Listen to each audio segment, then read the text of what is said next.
Bienvenidos a Relatos de Medianoche, el lugar donde el miedo cobra vida. Esta noche escucharás historias tan inquietantes que podrían seguirte hasta tus sueños. Si te gusta este contenido, apóyanos con un like y suscríbete al canal. A veces uno hace cosas por desesperación que jamás haría en circunstancias normales. Cosas que parecen la única salida cuando todo se está cayendo a pedazos. Pero hay decisiones que te persiguen para siempre, que se quedan contigo como una sombra que nunca se va. Y cuando te das cuenta del error, ya es demasiado tarde para dar marcha atrás. Mi nombre es Roberto, y soy de un pueblo pequeño cerca de Álamo, en Veracruz. Toda mi vida he trabajado la tierra, igual que mi padre y el padre de mi padre. Somos gente sencilla, de esas que se levantan con el sol, y que conocen cada rincón de sus tierras. Pero ese año, la tierra nos abandonó. La sequía llegó sin avisar. Semana tras semana el sol quemaba todo.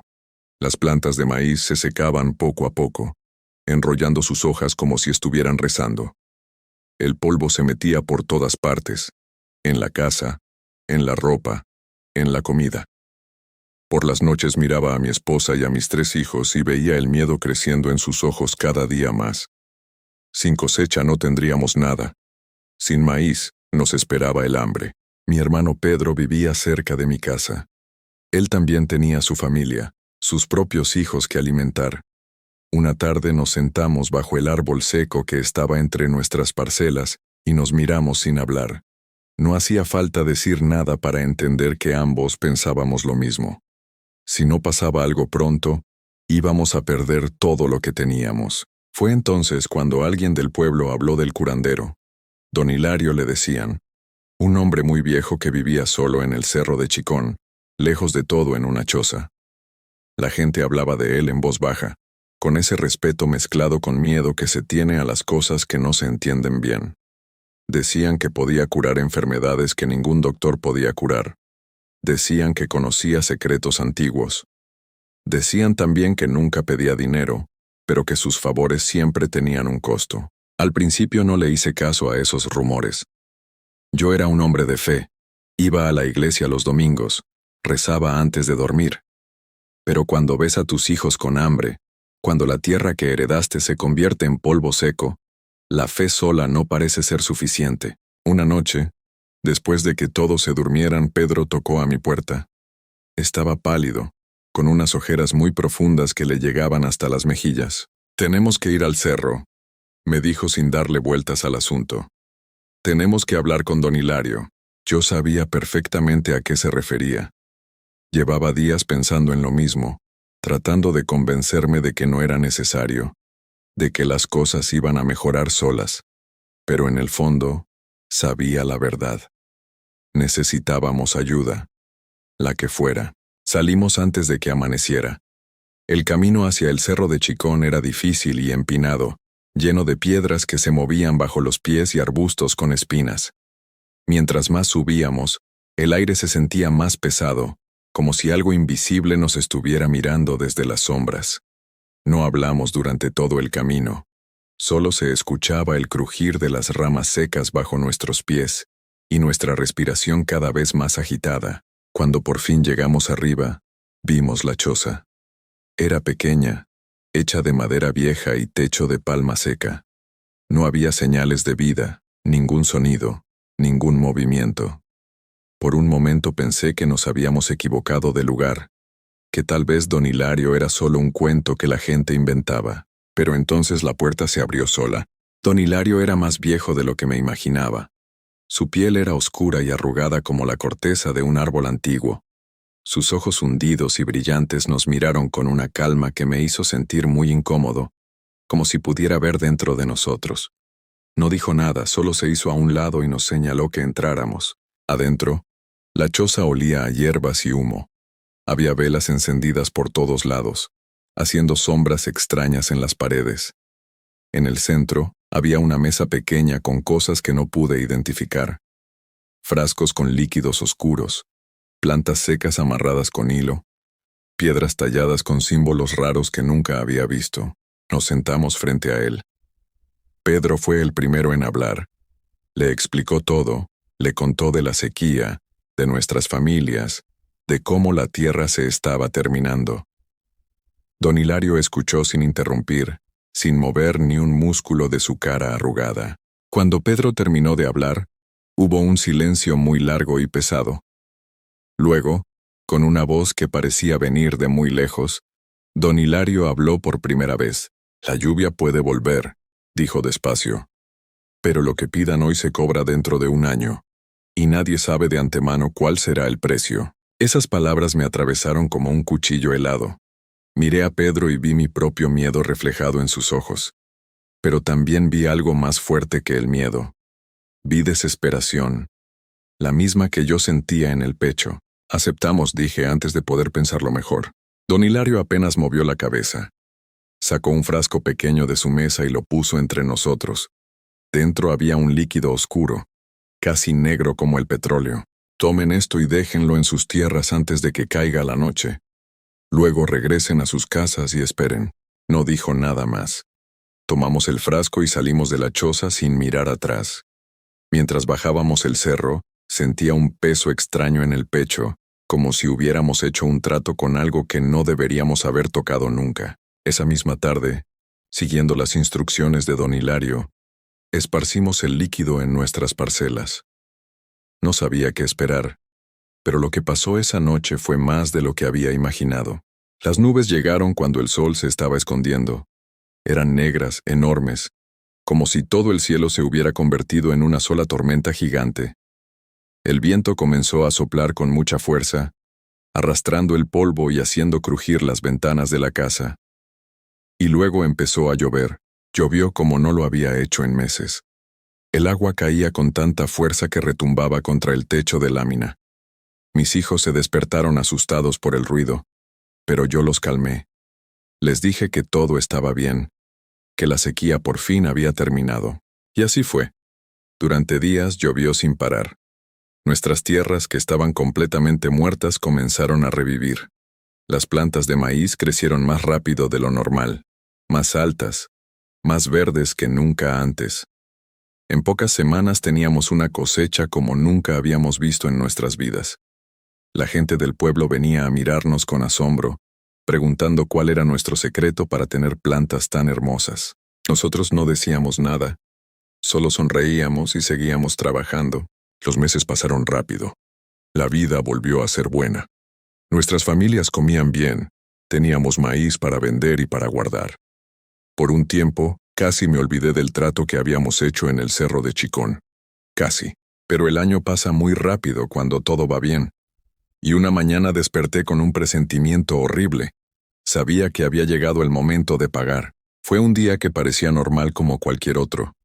Me levanté antes del amanecer como siempre y fui a la cocina a prepararme un café.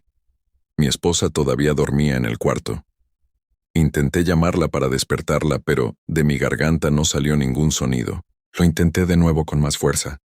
Nada, ni un susurro. Sentí un pánico frío recorriendo todo mi cuerpo. Me toqué la garganta con las manos, abrí la boca lo más que pude, forcé el aire a salir con todas mis fuerzas. Pero era como si mi voz se hubiera ido para siempre, como si alguien me la hubiera arrancado durante la noche mientras dormía. No podía hablar, no podía gritar, no podía hacer ni siquiera el más mínimo sonido. Corrí a la casa de Pedro. Golpeé su puerta con desesperación hasta que abrió. Cuando lo vi, supe inmediatamente que algo también le había pasado a él. Tenía la cara muy pálida, los labios manchados de un rojo oscuro. Antes de que pudiera hacer señas con las manos para preguntarle qué pasaba, comenzó a toser. Una tos seca y violenta que le doblaba todo el cuerpo hacia adelante. Y con cada tos escupía sangre. Nos miramos con un terror absoluto. Los dos entendimos al mismo tiempo lo que estaba pasando. El año había pasado completo. El precio se estaba cobrando en ese momento. Sin perder tiempo comenzamos a subir el cerro otra vez. Yo iba adelante casi corriendo a pesar del cansancio y el miedo, mientras Pedro me seguía tosiendo sangre en todo el camino. Tenía que agarrarse de las rocas y los arbustos para no caerse. Cada vez que tosía dejaba manchas rojas en las piedras del camino. El trayecto se me hizo eterno. Intentaba gritar, pedirle a Pedro que aguantara, que ya casi llegábamos. pero de mi boca no salía absolutamente nada. Solo el silencio de mi voz perdida y el sonido horrible de su tos llenaban el aire de la mañana. Cuando por fin llegamos a la cima del cerro de Chicón, nuestros corazones se hundieron hasta el fondo. La choza seguía ahí en el mismo lugar, pero la puerta estaba completamente abierta, moviéndose con el viento de un lado a otro. Entramos corriendo con esperanza. Adentro no había nada. Las velas se habían apagado hacía mucho tiempo y estaban derretidas. La mesa estaba vacía y llena de polvo. Los frascos, las hierbas, las piedras talladas con símbolos extraños, todo había desaparecido. Era como si don Hilario nunca hubiera existido, como si todo hubiera sido solamente un sueño terrible. Pero no era un sueño. La sangre que Pedro seguía tosiendo era muy real. Mi voz que había desaparecido era real. El trato que habíamos hecho era completamente real. Bajamos del cerro en silencio. Bueno, Pedro intentaba hablar, decir algo entre tos y tos, pero yo no podía responderle nada. Solo podía mirarlo con impotencia, mientras su estado empeoraba con cada minuto que pasaba. Esa noche fue la peor noche de toda mi vida. Pedro no dejaba de toser ni un segundo. Su esposa lloraba sin parar, sin entender qué le estaba pasando a su marido. Los niños estaban aterrados viendo a su padre cada vez peor. Yo intentaba explicarles con señas de las manos lo que había sucedido. Pero ¿cómo le explicas a alguien que hiciste un trato con un curandero del cerro y que ahora están pagando un precio terrible por eso? A medianoche escuché los gritos que venían de su casa. Corrí hacia allá tan rápido como mis piernas me permitieron. Cuando llegué, su esposa estaba en la puerta sollozando con las manos en la cara. No necesitó decirme nada. Lo vi todo en sus ojos llenos de lágrimas. Pedro había caído en medio del maizal. Ese maizal que había crecido tan verde y tan alto gracias a la lluvia que don Hilario nos había dado. Estaba tendido entre las plantas altas, con los ojos abiertos mirando hacia el cielo oscuro, con sangre seca alrededor de su boca. Algo dentro de mí se rompió esa noche para siempre. No era solo el dolor de perder a mi hermano, era saber que yo había aceptado el trato. Yo había dicho que sí. Yo lo había llevado hasta allá arriba al cerro de Chicón. Durante días no pude dormir ni una sola hora. Cada vez que cerraba los ojos veía a don Hilario mirándome con esos ojos hundidos y brillantes. Escuchaba su voz diciéndome que el precio se cobraría en un año. Me despertaba en medio de la noche sintiendo que alguien me observaba desde las sombras de mi cuarto. Pero nunca había nadie cuando encendía la luz. Mi esposa trataba de consolarme lo mejor que podía, pero yo no podía hablarle. No podía decirle cuánto lo sentía, cuánto me arrepentía de todo. Solo podía mirarla a los ojos y llorar en silencio mientras ella me abrazaba sin entender completamente qué nos había pasado. Una noche, varios días después del entierro de Pedro, salí de mi casa con una antorcha encendida en la mano. Caminé hacia el maizal, ese maizal maldito que había crecido con agua que no venía de un lugar bueno. Las plantas se mecían con el viento de la noche, susurrando cosas que yo no quería escuchar. Tiré la antorcha sobre las plantas secas de la orilla. El fuego se extendió muy rápido por todo el terreno. Las llamas devoraron cada planta en cuestión de minutos. Mi esposa salió de la casa gritando, preguntándome qué estaba haciendo, por qué estaba quemando nuestra cosecha. Pero yo no podía explicarle nada con mi voz perdida. Solo miraba el fuego consumiendo cada tallo, cada mazorca, cada hoja verde que había crecido por ese trato terrible. Porque entendí algo muy importante esa noche mientras veía arder las plantas. La lluvia que no viene de un lugar bueno siempre regresa por lo que le pertenece. Y nosotros habíamos tomado algo que no nos correspondía. Habíamos hecho un trato con fuerzas que no comprendíamos para nada. Y el precio siempre iba a ser más alto de lo que podíamos pagar. Después de esa noche dejé de intentar comunicarme con la gente del pueblo. Dejé de salir de mi casa. Dejé de ir a la iglesia los domingos. Mi esposa y mis hijos se fueron a vivir con la familia de ella después de unas semanas. Estaban asustados de lo que me había convertido, de este hombre silencioso que quemó su propia cosecha. No los culpo por haberse ido. Yo también me daría miedo. Ahora vivo completamente solo en esta casa vacía. rodeado por las cenizas negras de lo que una vez fue mi cosecha más grande. Algunas noches subo al cerro de Chicón y miro la choza abandonada desde lejos, preguntándome si don Hilario sigue ahí en algún lugar invisible, observando, esperando a que otros desesperados suban a pedirle ayuda como lo hicimos nosotros. Y aunque no puedo hablar, aunque mi voz se fue para siempre y nunca volverá, hay una advertencia que quisiera gritar a todos los que pasan cerca de mi casa.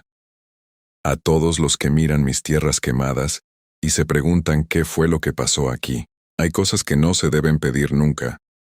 Hay tratos que no se deben hacer bajo ninguna circunstancia. Y hay precios que son demasiado altos para pagar, aunque no lo sepas hasta que ya es tarde. Pero nadie me escucharía de todas formas aunque pudiera gritar, porque los que están desesperados como lo estábamos Pedro y yo, siempre creen que serán diferentes. Siempre creen que podrán engañar al destino de alguna manera. Siempre piensan que el precio no será tan alto, que podrán manejarlo cuando llegue el momento, hasta que llega el día de pagar, y para entonces ya es demasiado tarde para arrepentirse. Ahora cuando veo a gente del pueblo pasar frente a mi casa, veo en sus caras la misma desesperación que teníamos nosotros ese año de la sequía. Veo el miedo en sus ojos cuando miran sus propias tierras secándose. Y sé que algunos de ellos están pensando en subir al cerro, en buscar a don Hilario, en hacer el mismo trato que nosotros hicimos. Intento detenerlos con señas cuando pasan. Muevo las manos con desesperación, señalo hacia el cerro, sacudo la cabeza de un lado a otro. Pero ellos solo me miran con lástima, pensando que estoy loco, que perdí la razón junto con mi voz. Y tal vez tengan razón. Tal vez sí perdí la razón. Pero si pudiera hablar, si pudiera recuperar mi voz aunque fuera por un solo minuto, les diría esto con todas mis fuerzas. No suban al cerro de Chicón. No busquen a don Hilario. No hagan tratos con cosas que no entienden. Porque la desesperación pasa, las sequías terminan. Las cosechas vuelven, pero hay cosas que una vez que las pierdes nunca regresan, y hay precios que te persiguen hasta el final de tus días. Esa es mi historia. Esa es mi advertencia. Ojalá alguien la escuche antes de que sea demasiado tarde para ellos también. Yo siempre fui de los que no creían en nada de eso. Brujos, espíritus, maldiciones. Todo me parecía cuento. Pero cuando algo te pasa a ti, cuando lo vives en carne propia, ya no puedes negarlo. Lo que voy a contarles es real.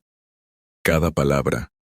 Y aunque pasen los años, sigo sin poder dormir bien por las noches. Me llamo Roberto y soy de Veracruz. Crecí cerca de Catemaco, ese pueblo que todos conocen por sus brujos.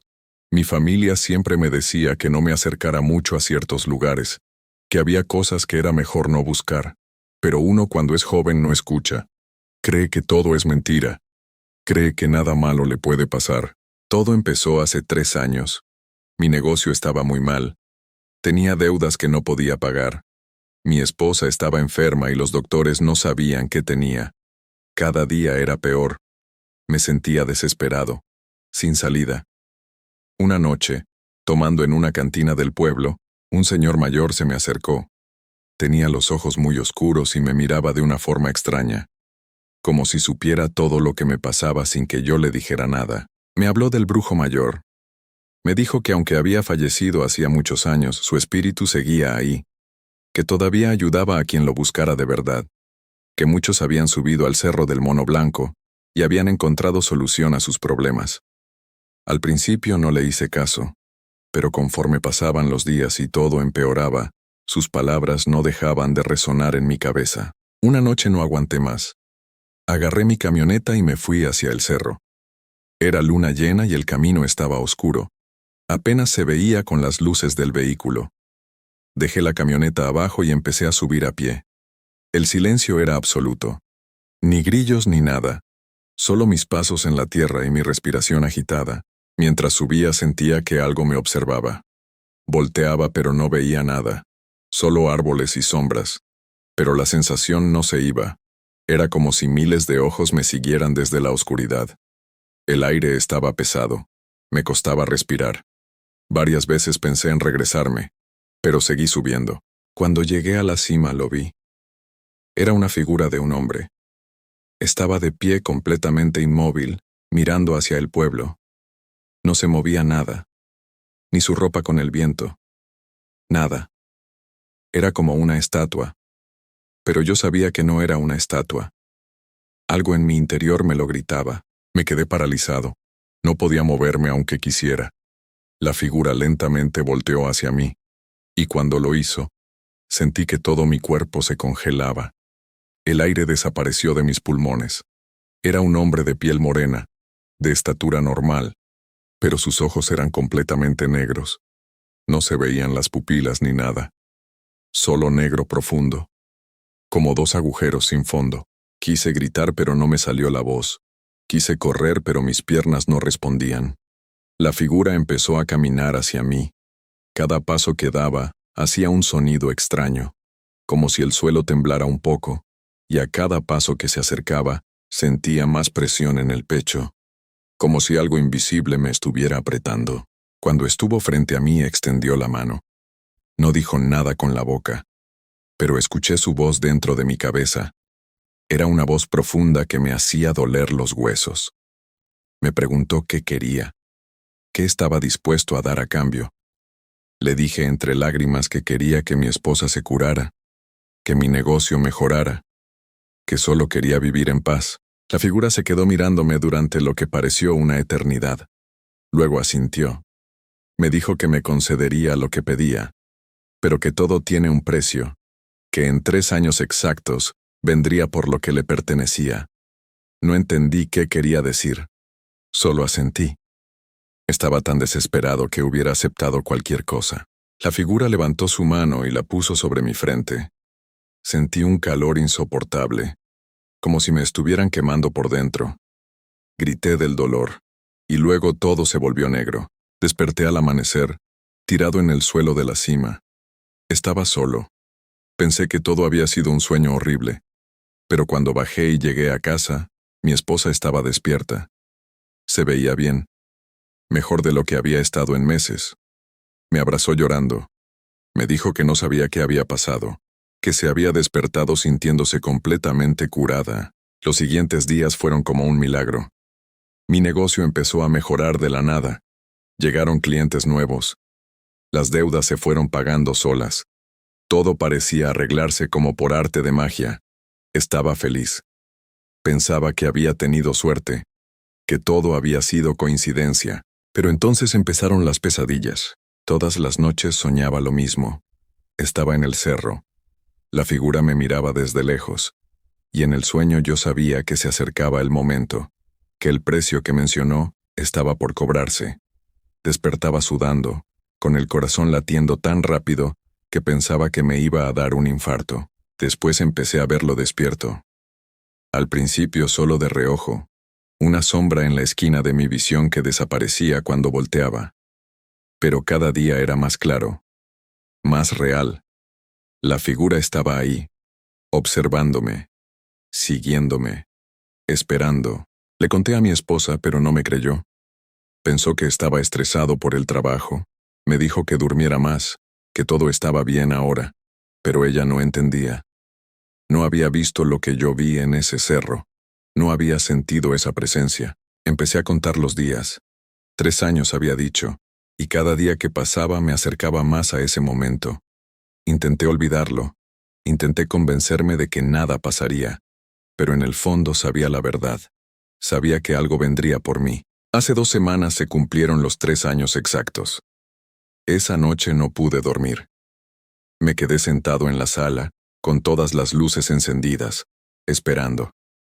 No sabía qué esperaba exactamente, pero sabía que algo iba a pasar. A las 3 de la mañana las luces empezaron a parpadear. Luego se apagaron todas de golpe. La casa quedó en completa oscuridad. Y en esa oscuridad, lo vi. Estaba ahí, de pie en medio de la sala. La misma figura. Los mismos ojos negros y sin fondo. Me miraba fijamente sin parpadear. Me levanté del sillón temblando. Quise gritar para despertar a mi esposa, pero mi voz no salía.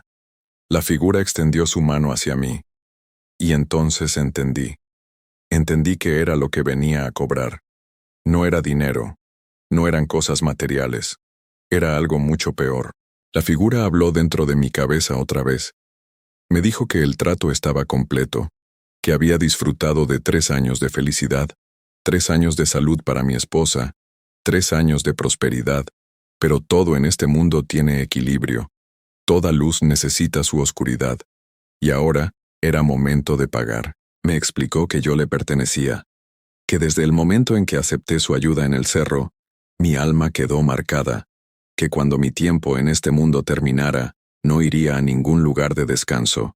Iría con él, serviría al brujo mayor por toda la eternidad. Pero eso no era todo. Me mostró algo. No sé cómo explicarlo. Fue como si me abriera los ojos a otra realidad. Vi su patio. Vi docenas de animales encerrados, jabalíes enormes, coyotes, tlacuaches. Todos me miraban con ojos que no eran de animal, eran ojos humanos, llenos de terror, llenos de súplica. Y entonces comprendí la verdad más horrible. Esas no eran bestias comunes. Eran personas. Personas que habían hecho tratos como yo. Personas que no habían cumplido. O que habían intentado engañarlo. Ahora estaban atrapadas en cuerpos de animales, conscientes, sabiendo quiénes eran, pero sin poder hablar, sin poder escapar, condenadas a vivir así hasta que sus cuerpos animales dejaran de existir. La figura me dijo que yo todavía tenía opciones, que podía cumplir mi parte del trato cuando llegara mi hora, o podía intentar romperlo. Pero si lo intentaba y fallaba, me convertiría en uno de esos animales. Viviría el resto de mis días como una bestia, viendo a mi familia sin poder acercarme, viendo pasar mi vida sin poder hacer nada. Luego desapareció. Las luces volvieron. Todo quedó normal. Pero yo ya no era el mismo. Ahora sabía la verdad, sabía lo que me esperaba, y lo peor de todo es que no puedo contárselo a nadie. Quien no lo ha vivido, no lo puede entender. Desde esa noche lo veo todos los días. A veces es solo una sombra en el espejo. Otras veces está al final de la calle cuando salgo de mi casa. Siempre ahí, siempre observando, recordándome que el trato sigue vigente, que no hay escapatoria. He intentado buscar ayuda. Fui con otros brujos de Catemaco, pero cuando les cuento mi historia se ponen pálidos. Me dicen que no pueden hacer nada, que nadie puede romper un pacto con el brujo mayor, que su poder es demasiado grande, que incluso en la otra vida él sigue siendo el más poderoso de todos. Uno de ellos me dijo algo que me heló la sangre. Me dijo que el brujo mayor no hace tratos con cualquiera, que solo escoge a personas específicas, personas cuyas almas tienen algo que él necesita, algo oscuro, algo que puede usar. Me miró con lástima y me preguntó qué era lo que yo había hecho en mi vida, qué secretos guardaba, qué culpas cargaba. No le respondí. Pero esa noche no pude dormir pensando en sus palabras. Empecé a recordar cosas que había hecho y que había enterrado en mi memoria, decisiones que tomé, gente a la que lastimé, mentiras que dije, nada terrible según yo, nada que me hiciera una mala persona, pero tal vez el brujo mayor veía cosas que yo no quería ver en mí mismo. Mi esposa nota que algo me pasa. Me pregunta por qué estoy tan callado. ¿Por qué me despierto gritando en las noches? ¿Por qué ya no soy el mismo? Le digo que es estrés del trabajo, que todo está bien. Pero ella me mira con preocupación. Puedo ver en sus ojos que sabe que le estoy mintiendo. A veces pienso en contarle la verdad, en decirle todo lo que pasó. Pero luego recuerdo que ella está sana por ese trato, que nuestra vida mejoró por ese trato. Si se lo cuento, sentiría que todo lo bueno que tenemos está manchado, que está construido sobre algo oscuro, y no quiero quitarle esa paz, aunque sea falsa. Los días pasan y yo sigo viviendo, sigo trabajando, sigo fingiendo que todo está normal, pero cada noche, cuando cierro los ojos, estoy en ese cerro otra vez. Veo esos ojos negros mirándome, siento esa presión en el pecho, y escucho esa voz dentro de mi cabeza recordándome que el tiempo sigue corriendo, que algún día mi hora llegará, y ese día tendré que cumplir mi parte. He pensado en huir, en irme lejos de Catemaco, mudarme a otra ciudad, otro estado. pero sé que no sirve de nada. La figura me sigue a donde vaya. La he visto en lugares donde nunca debería estar. En mi trabajo, en el supermercado, en la casa de mis padres. Siempre ahí. Siempre esperando. También he pensado en otras opciones más drásticas. En terminar todo yo mismo antes de que él venga por mí. Pero tengo miedo de que eso solo acelere el proceso. De que eso sea exactamente lo que él quiere. Que caiga en la desesperación total. Así que sigo aquí, viviendo día a día, aprovechando el tiempo que me queda con mi familia, tratando de ser mejor persona, como si eso pudiera cambiar algo, como si mis buenas acciones de ahora pudieran borrar el trato que hice aquella noche en el cerro. Hay momentos en los que casi puedo olvidar, momentos en los que río con mi esposa, en los que disfruto una comida, en los que el sol brilla y todo parece normal, pero esos momentos nunca duran mucho, porque siempre, en algún momento, volteo y ahí está, la sombra, la figura, los ojos negros, recordándome que esto no ha terminado. No sé cuánto tiempo me queda. No sé si serán años, meses o días. Solo sé que cuando ese momento llegue no habrá nada que pueda hacer. El brujo mayor siempre cobra lo que se le debe. Siempre. Por eso les cuento esto. No para asustarlos. No para que me tengan lástima, sino para advertirles. Si algún día están desesperados, si sienten que no tienen salida, si alguien les ofrece una solución fácil a sus problemas, piénsenlo muy bien. Pregunten cuál es el precio real. Porque hay cosas en este mundo que no se pueden deshacer. Hay tratos que no se pueden romper. Hay deudas que eventualmente se cobran. Y si alguna vez pasan cerca de Catemaco, si ven el cerro del Mono Blanco a lo lejos, no suban. No importa qué tan mal estén las cosas. No importa cuánto necesiten ayuda. No busquen al brujo mayor. Porque su poder sigue ahí, esperando, llamando a los desesperados, a los ambiciosos, a los que creen que pueden manejar algo que está más allá de su comprensión. Yo cometí ese error, y ahora vivo cada día sabiendo lo que me espera, sabiendo que no hay forma de escapar, sabiendo que el brujo mayor nunca olvida y nunca perdona. Esta es mi historia, mi advertencia, mi confesión. Y si después de escucharla todavía sienten curiosidad por ese lugar, si todavía creen que podrían ser diferentes, que podrían hacer un mejor trato, que podrían salirse con la suya, entonces ya están perdidos. Porque eso es exactamente lo que él quiere que piensen. El brujo mayor sigue ahí arriba, en ese cerro, esperando al siguiente. Y cuando llegue ese momento, cuando alguien más suba esas escaleras en la oscuridad, cuando vean esa figura inmóvil en la cima, ya será demasiado tarde, tal como fue demasiado tarde para mí.